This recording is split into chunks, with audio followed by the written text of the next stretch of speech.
हाय इस सेगमेंट में हम स्टार्ट करेंगे कुछ और डेफिनेशन और उनका आपस में रिलेशनशिप। तो मैं डिफाइन करता हूं डाइवर्जेंट सीक्वेंस क्या होता है। तो अगर मेरे पास A N be any sequence, A N कोई भी एक सीक्वेंस है such that for every M, आप मेरे को कोई भी रियल नंबर दीजिए, there exist small M belongs to natural number such that आपकी जो सीक्वेंस की टर्म्स हैं वो ग्रेटर देन और इक्वल टू एम हो जाए for every N greater than और इक्वल टू एम। मीनिंग क्या है इसको समझिए, एक रियल लाइन पे इसका मीनिंग क्या है। आपने मुझे कोई रियल नंबर दिया कैपिटल एम, ठीक है, इस कैपिटल एम के रिस्पेक्ट में एक नेचुरल नंबर मिल गया सच दैट इस mth टर्म के बाद जितनी भी टर्म्स हैं n greater than or equal to m, so the terms after mth term or equal to mth term are greater than or equal to m, यानी कि इस रीजन पे आपके पास क्या है, इनफाइनिटम है। इसको ऐसे लिखने की बजाय क्या लिखेंगे, यहां पे आपके पास कितनी टर्म्स हैं, फाइनाइट टर्म्स हैं। ऑटोमेटिकली टोटल टर्म्स इनफाइनाइट है तो इसके बाद और इसके इक्वल कितनी हो जाएंगी, इनफाइनाइट टर्म्स। तो अगर हर रियल नंबर से लेस नंबर ऑफ टर्म्स कितनी है, फाइनाइट टर्म्स हैं। अगर हर रियल नंबर से लेस कितनी टर्म्स है, फाइनाइट टर्म्स हैं, तो sequence is diverse to plus infinity. Then we say that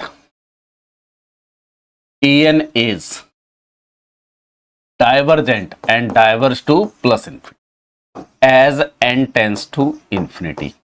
यानी कि अगर मेरे पास सीक्वेंस en है and it is diverse to plus infinity as n tends to infinity, तो implies for every real number, आप इसको रेंज से कैसे रिलेट कर सकते हैं, जो रेंज ऑफ en है इसका intersection with minus infinity to this capital M is always finite set. हर रियल नंबर के लेफ्ट साइड में only finite number of terms मिलेंगी, तो आपका सीक्वेंस क्या होगा, डाइवर्स टू प्लस इन्फिनिटी। और सिमिलरली हम ये लिख सकते हैं कि this sequence en is diverse to minus infinity if for every real number m, कोई भी आप रियल नंबर m दे दीजिए, there exists small m belongs to natural number such that for every n greater than m, जो मेरी nth term है वो less than और equal to m हो जाए। यानी कि जो ये कुछ फाइनाइट टर्म है 1 2 3 अप टू m-1, इन फाइनाइट टर्म को छोड़ के बाकी सारी टर्म इस रियल नंबर से लेस हो जाए, और ये ट्रू हो फॉर एवरी रियल नंबर। इसका मीनिंग क्या है, अब आपने ये रियल नंबर दिया है, इसके इस साइड कितनी टर्म्स हैं, फाइनाइट टर्म्स है ऑफ द सीक्वेंस en, और ये ट्रू है for every m belongs to r। तो मैं m को यहां ले सकता हूं, m को यहां ले सकता हूं, m को यहां ले सकता हूं, और m को कहां ले जा सकता हूं, माइनस इन्फिनिटी। हर के लिए ट्रू होना चाहिए, यानी कि मेरी सीक्वेंस की टर्म्स कहां जाएंगी, माइनस इन्फिनिटी की तरफ। क्लियर है। या इसको रेंज की हेल्प से लिख सकते हो कि मेरा जो सीक्वेंस en है diverse to minus infinity if for every m belongs to real number, जो मेरा range of this sequence en है इसका intersection with small m to infinity, this capital M to infinity is finite। यानी कि m के right side में finite terms हैं और लेफ्ट साइड में ऑटोमेटिकली इनफाइनाइट हो जाएंगी, और यहां पे m के लेफ्ट साइड में फाइनाइट टर्म है। तो this is the definition to diverge to infinity, और this is definition to diverge to minus infinity. और ऐसा सीक्वेंस जो नॉन कन्वर्जेंट है, नॉन डाइवर्जेंट है, that is called oscillatory sequence. तो बेसिकली सीक्वेंस की आपको तीन कैटेगरी बनानी है, कन्वर्जेंट सीक्वेंस जो हम डिफाइन कर चुके हैं, divergent sequence, a sequence which is non divergent non convergent is called oscillatory sequence. ठीक है, तो अब मैं रिलेशन डिफाइन करता हूं डाइवर्जेंट सीक्वेंस का अनबाउंडेड सीक्वेंस के साथ। ठीक है, तो अनबाउंडेड अबव की डेफिनेशन द्वारा रिकॉल करते हैं। जनरली स्टूडेंट यहां कंफ्यूज होता है अनबाउंडेड अबव और डाइवर्जेंट में, तो उसको थोड़ा सा क्लियर करते हैं। एन इज अनबाउंडेड अबव, और दूसरी साइड में लिख रहा हूं n is diverse to plus infinity as n tends to infinity. ठीक है, अनबाउंडेड अबव का मीनिंग क्या है कि for every m belongs to real number there exist m belongs to natural number. यहां तक दोनों में सेम है। अब इसको ढंग से समझना, m belongs to real number there exist m belongs to natural number. ठीक है, यहां पे क्या है, am इज ग्रेटर देन और इक्वल टू m, तो ये जो m मिल रहा है वही टर्म इससे ग्रेटर और इक्वल है। तो बेसिकली यहां मैं क्या बोल रहा हूं, हर रियल नंबर से ग्रेटर एटलीस्ट एक टर्म होनी चाहिए। यहां पे हम क्या कह रहे हैं कि en इज ग्रेटर देन और equal to m for every n greater than और इक्वल टू m। ये एक्स्ट्रा है। क्लियर है? तो यहां बेसिकली मीनिंग क्या है, आप मुझे कोई भी रियल नंबर दो, इस रीजन पे हमेशा कितनी टर्म्स होंगी, इनफाइनाइट टर्म्स होंगी। सीक्वेंस की इनफाइनाइट टर्म होंगी, मुझे इससे लेस नहीं पता। लेकिन यहां पे मैं क्या कह रहा हूं कि मेरे पास कोई भी रियल नंबर है, उससे लेस कितनी टर्म्स होंगी, फाइनाइट टर्म्स होंगी। ग्रेटर ऑटोमेटिकली इनफाइनाइट हो जाएंगी। ठीक है, तो डाइवर्स टू इंफिनिटी का मीनिंग हर रियल नंबर से स्मॉल फाइनाइट टर्म्स है। अनबाउंडेड अबव का मीनिंग हर रियल नंबर से लार्जर इनफाइनाइट टर्म्स है। अगर ये चीज क्लियर है तो कंफ्यूजन कभी नहीं होगा। तो यहां से अगर सीक्वेंस इंफिनिटी पे डाइवर्ज कर रहा है तो हर रियल नंबर से ग्रेटर हमेशा इनफाइनाइट हो जाएंगी, क्योंकि लेसर फाइनाइट है। तो क्या कंक्लूजन आ गया, अगर मेरा सीक्वेंस, और वो आपको दिखना भी चाहिए क्योंकि इंफिनिटी की तरफ जा रहे हैं हम, और इंफिनिटी लार्ज क्वांटिटी है, तो अनबाउंडेड अबव हो रहा है। तो अगर सीक्वेंस इंफिनिटी की तरफ टेंड कर रहा है as n tends to infinity, तो ऑब्वियस सी इंप्लीकेशन है an इज अनबाउंडेड अबव। ठीक है, लेकिन अगर मेरा सीक्वेंस an अनबाउंडेड अबव है, does not implies an is divergent sequence. ठीक है, अनबाउंडेड अब होने से डाइवर्जेंट की गारंटी नहीं है। अब ऐसा क्या ऐड करेंगे कि डाइवर्जेंट की गारंटी आ जाए अनबाउंडेड सीक्वेंस में? Definitely diverse to plus infinity होने का मतलब क्या है, अनबाउंडेड अबव होना ही पड़ेगा। क्लियर है ये स्टेटमेंट? ठीक है, एग्जांपल बना लेते हैं यहां पे। an जब n इवन है तो नेचुरल नंबर, और -n जब n ओड है आपके पास। ठीक है, तो अगर सीक्वेंस को मैं ज्योमेट्रिकली ड्रॉ करता हूं, ये मेरा 1.2 3 4 5 6 7 8 9 10 11 सारे पॉइंट्स ड्रॉ कर लिए। n इक्वल टू 1 पे वैल्यू -1, देन 2, देन -3, देन 4। मेरा सीक्वेंस कुछ इस टाइप से है।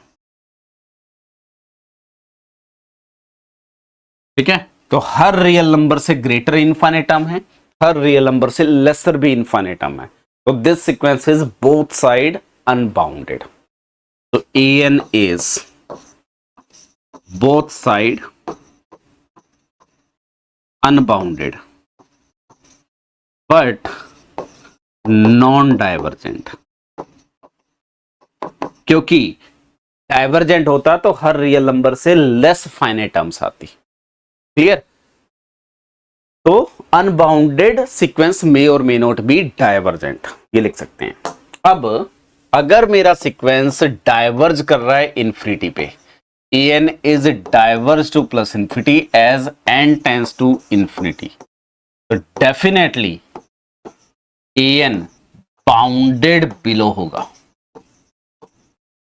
मैं इसी टाइप से सेकेंड स्टेटमेंट भी लिखता हूं, देन डिस्कशन पे आते हैं हम. अगर an आपका डाइवर्ज कर रहा है माइनस इंफिनिटी पे as n tends to infinity, तो डेफिनेटली an बाउंडेड अबव होगा. Bounded above. रीजन क्या है? मैं फर्स्ट स्टेटमेंट का डिस्कशन करता हूं. अगर an diverge to plus infinity है as n tends to infinity, तो हमने क्या लिखा कि आप मुझे कोई भी रियल नंबर दे दो capital M, for every m belongs to real line. इस रीजन पे कितनी टर्म्स हैं? ओनली फाइनाइट टर्म्स हैं. ठीक है, यही होंगी. ये मान लो a1 a2 am-1 ये कुछ टर्म है, या an1 an2 anr कुछ फाइनाइट टर्म्स हैं, और उसके बाद सारी टर्म्स यहां पे हैं. क्लियर? तो मैं क्या करूंगा, minimum of ani and m pick कर लेते हैं, वो मान लेते हैं कैपिटल M1 है.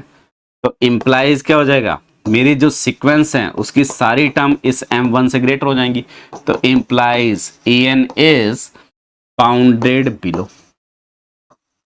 तो जितने भी सीक्वेंस डाइवर्जेंट हैं, अगर वो इंफिनिटी की तरफ जा रहे हैं तो वो बाउंडेड बिलो होंगे.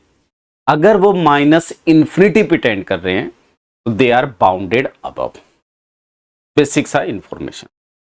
ठीक है, तो ये आपका पहला रिलेशन आया between divergent sequence, unboundedness and boundness.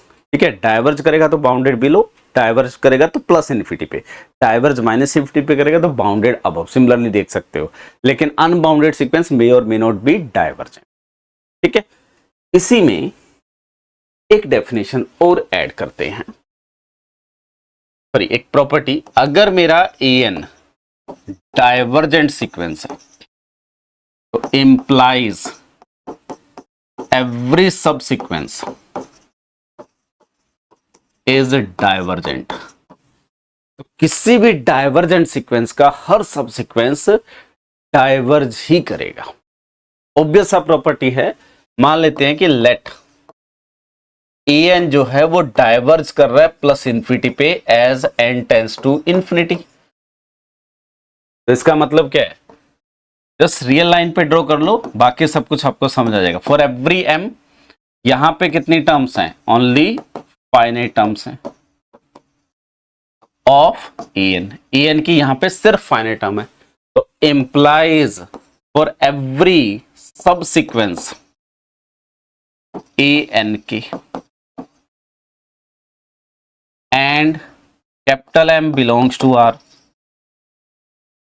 जो ये रीजन डिफाइन करूंगा, ये मेरे पास कैपिटल M है, तो there exist only finite terms of an के, क्योंकि सब सीक्वेंस में से यहां से भी कुछ और टर्म रिमूव कर सकते हो आप. हो सकता है यहां वाली टर्म पिक करें, अगर मैं सारी की सारी यहां टर्म पिक करूंगा तब भी फाइनाइट मैनी टर्म है. तो इसका मतलब क्या है, देयर एग्जिस्ट स्मॉल m के belongs to natural number such that an k greater than or equal to m for all n k greater than or equal to m k. So implies the sequence an k is diverse to plus infinity. तो हर sequence का सब sequence हमेशा divergent होगा. I think यहां तक clear है. अब देखो, अगर सीक्वेंस डाइवर्जेंट है और लिमिट पॉइंट रख लिया, पॉसिबल है? हमने लिमिट पॉइंट में क्या डिफाइन किया था? अगर सीक्वेंस के पास लिमिट पॉइंट होगा, a sequence has a limit point then it must have a convergent subsequence.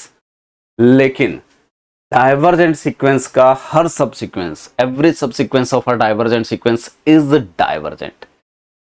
तो इसी इंफॉर्मेशन से नेक्स्ट स्टेटमेंट आ गई कि अगर मेरा सीक्वेंस an है, ठीक है, an is a sequence such that En अगर डाइवर्जेंट है आइदर प्लस इन्फिनिटी और minus infinity, implies En has no limit point.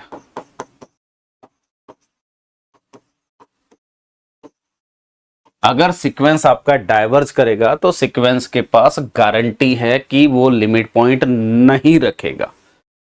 या इसी चीज को हम लिख सकते हैं कि अगर मेरे पास En has a limit point, En limit point रख रहा है, implies this sequence En never divergent।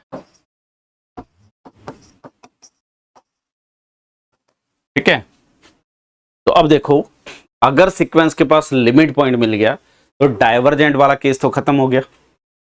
अगर वो बाउंडेड हो गया और एक ही लिमिट पॉइंट मिल गया तो कन्वर्जेंट हो जाएगा।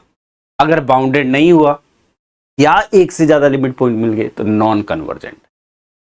ठीक है, तो यही सारी इंफॉर्मेशन यूज करके आपको डिसाइड करना होता है कि सीक्वेंस कन्वर्ज करेगा, ऑसिलेट करेगा या डाइवर्ज करेगा।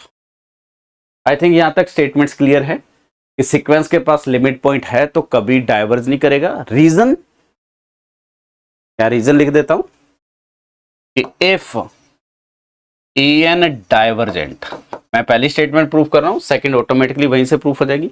इफ En डाइवर्जेंट, मान लेते हैं कि प्लस इन्फिनिटी, तो इंप्लाइज फॉर एवरी En के सब सीक्वेंस En के also diverge to plus infinity, हर सब सीक्वेंस प्लस इन्फिनिटी पे डाइवर्ज करेगा। क्लियर है? तो now if En has a limit point,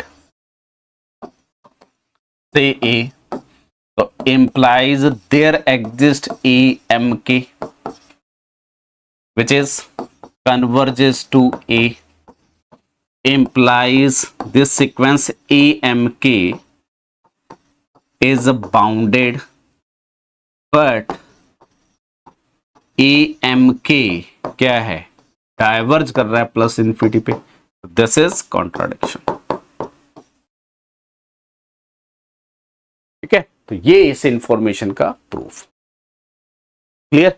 तो हमने एक डेफिनेशन ऐड करी थी divergent sequence, diverge to plus infinity, diverge to minus infinity. उस डाइवर्जेंट सीक्वेंस को मैंने आपको रिलेट करके दिखाया अनबाउंडेड और बाउंडेड बिलो और अनबाउंडेड अबव, इन दोनों चीजों से।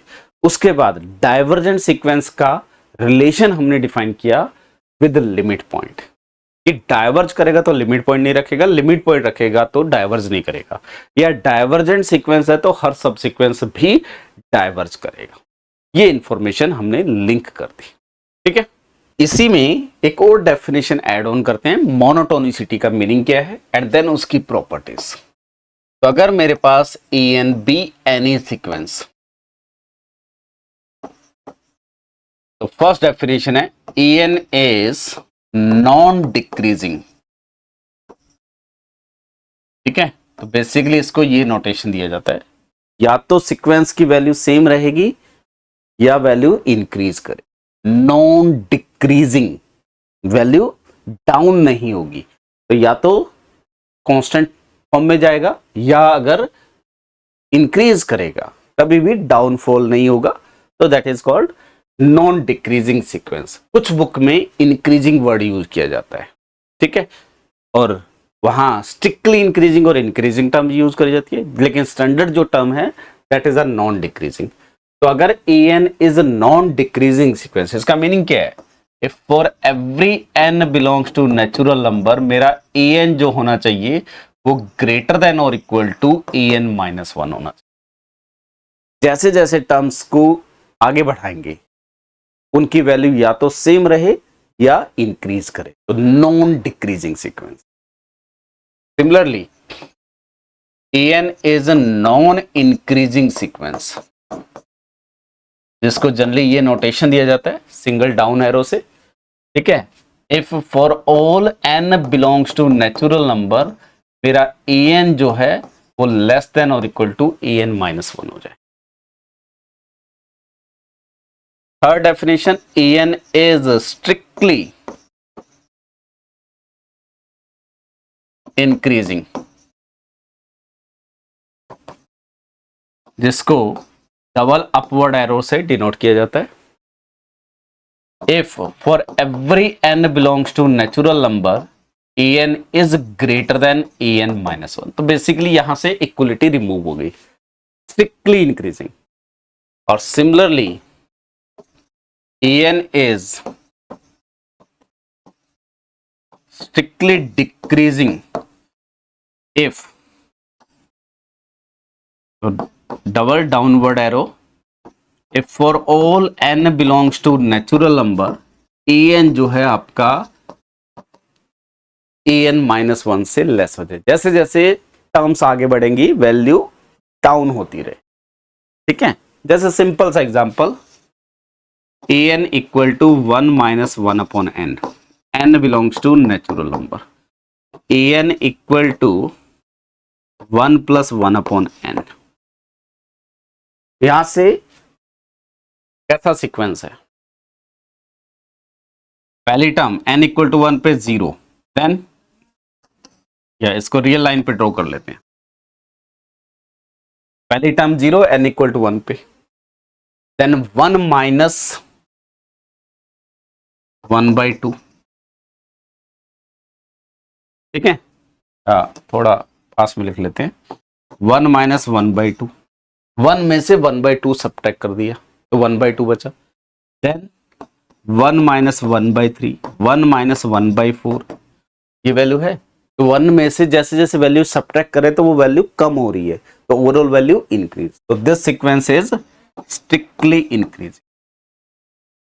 और यहां 1 में पहले 1 ऐड किया, फिर 1/2 ऐड किया, तो यहां पे अगर इसको मैं रियल लाइन पे ड्रॉ करूंगा तो पहली टर्म 2 है, देन 1 + 1/2 है, देन 1 + 1/3 है, देन 1 + 1/4 है, एंड सो ऑन। और वैल्यू 1 की तरफ आ रही है, ये भी वैल्यू 1 की तरफ जा रही है, ये भी वैल्यू 1 की तरफ जा रही है, लेकिन ये क्या है, डिक्रीजिंग सीक्वेंस, ठीक है। इसी टाइप से एक और एग्जांपल, अगर मैं आपको एक सीक्वेंस दूं an which is 1 + 1 upon n to the power n, n belongs to natural number, ठीक है।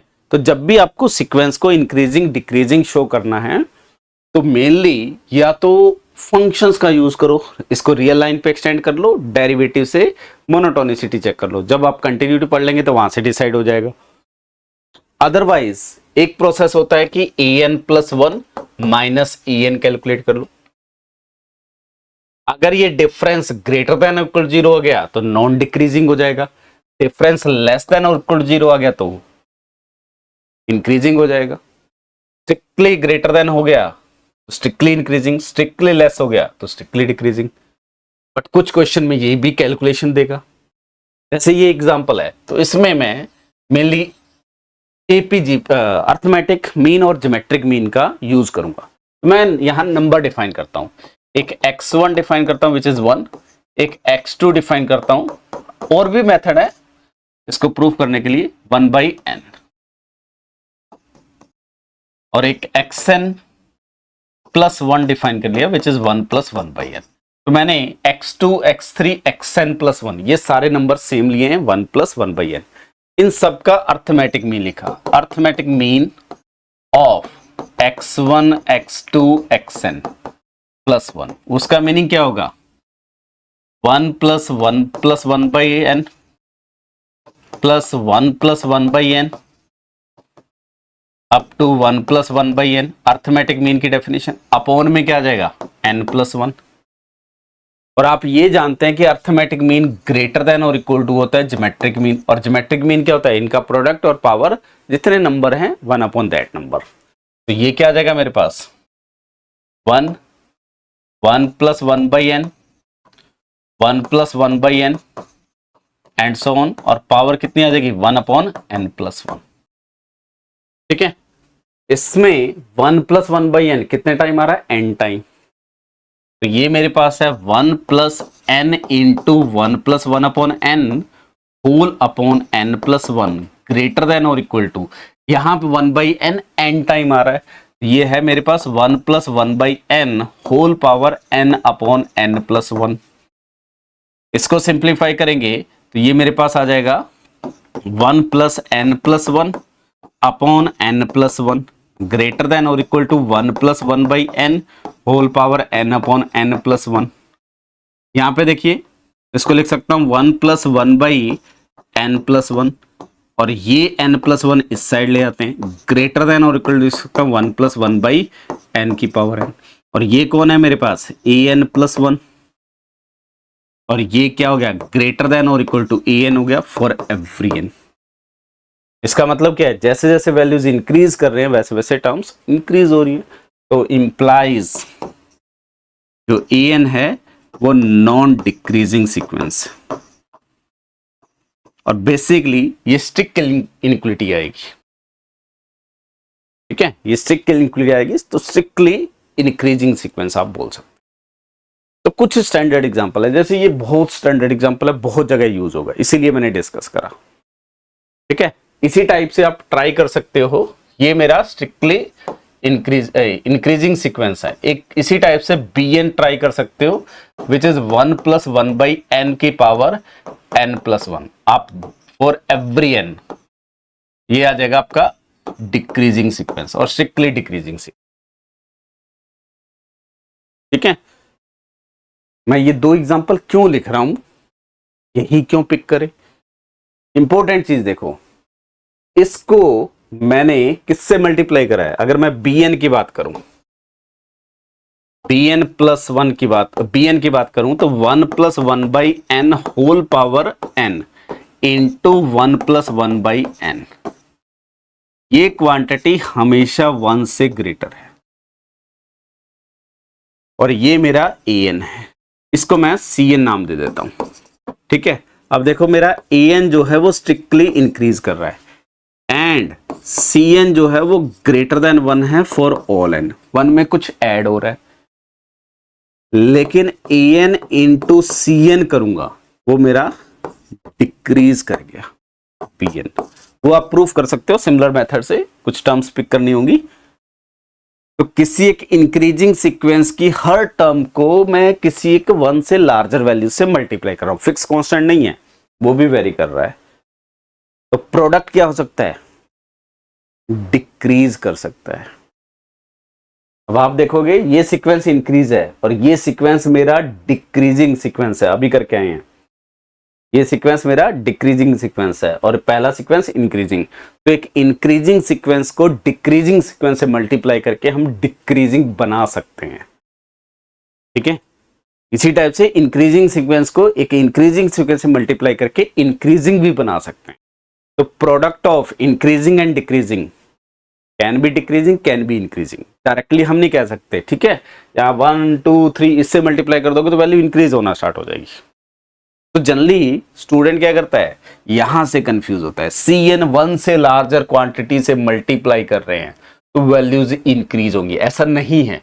हर टर्म को 1 से लार्जर क्वांटिटी से मल्टीप्लाई कर रहे हैं, लेकिन जो 1 से लार्जर क्वांटिटी है वो 1 की तरफ टेंड कर रही है। ठीक है, ये जो वैल्यूज हैं ये 1 की तरफ टेंड कर रही हैं। 1 से लार्जर क्वांटिटी तो है लेकिन 1 की तरफ टेंड कर रही है। तो इसलिए अगर सीक्वेंस की हर टर्म को किसी एक सीक्वेंस से मल्टीप्लाई कर दें जो सीक्वेंस डिक्रीजिंग हो, तो प्रोडक्ट के बारे में आप कुछ नहीं कह सकते, it may be increases may be decrease. ठीक है, तो ये मोनोटोनिसिटी की कुछ डेफिनेशंस है। अब जनरल थ्योरी पे इंफॉर्मेशन हम नेक्स्ट सेगमेंट से कवर अप करेंगे। ठीक है, थैंक यू।